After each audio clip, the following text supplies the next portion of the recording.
আপনারা নিশ্চয়ই অনুধাবন করেছেন যে বিদ্যমান বাস্তবতা এত বিপুল পরিমাণ বর্জ্য দ্রুততম সময়ে অপসারণ কতটা বড় চ্যালেঞ্জ। স্বাভাবিক পর্যায়ে যেখানে প্রতিদিন 3200 থেকে 3500 টন বর্জ্য অপসারিত হয়, সেখানে প্রায় একই জনবল ও সম্পদ ব্যবহার করে কোরবানির দিনগুলোতে দৈনিক প্রায় 5 গুণেরও বেশি বর্জ্য অপসারণ করতে হয়। ফলে সর্বচেষ্টার পরেও কিছু অনাকাঙ্ক্ষিত ত্রুটি থেকে যাওয়া অস্বাভাবিক নয়। ধৈর্য ধরে ডিএসসিসির উপর আস্থা রাখার জন্য আমি নগরবাসীর প্রতি কৃতজ্ঞতা প্রকাশ করছি। বিগত 3 দিনে ডিএসসিসির নিজস্ব পিএসএসসি প্রায় 13,453 জন কর্মী মাঠ পর্যায়ে বর্জ্য ব্যবস্থাপনায় নিয়োজিত ছিলেন। এই বিশাল কর্মযজ্ঞে 382টি বিশেষ যান যন্ত্রপাতি সহ 2117টি ছোট গাড়ি ব্যবহার করা হয়েছে।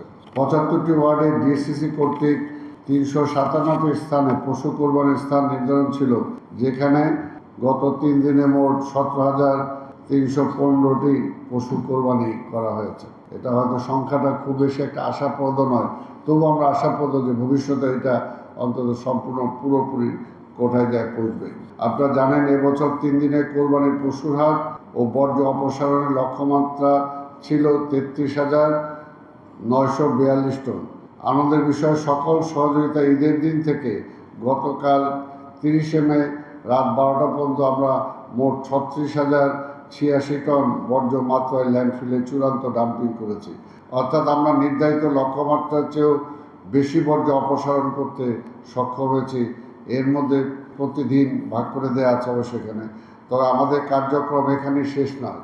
মাননীয় প্রধানমন্ত্রী আমাদের যে নির্দেশনা দিয়েছিলেন, সেই অনুযায়ী আমাদের তদারকি টিম সার্বক্ষণিক মাঠে এখনও কাজ করছে।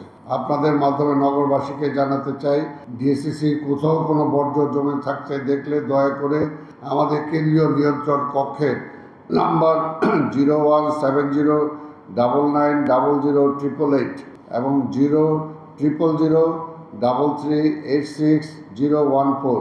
আমরা সংবাদ পাওয়ার 1 থেকে 2 ঘন্টার মধ্যে বর্জ্য অপসারণ করব ইনশাআল্লাহ।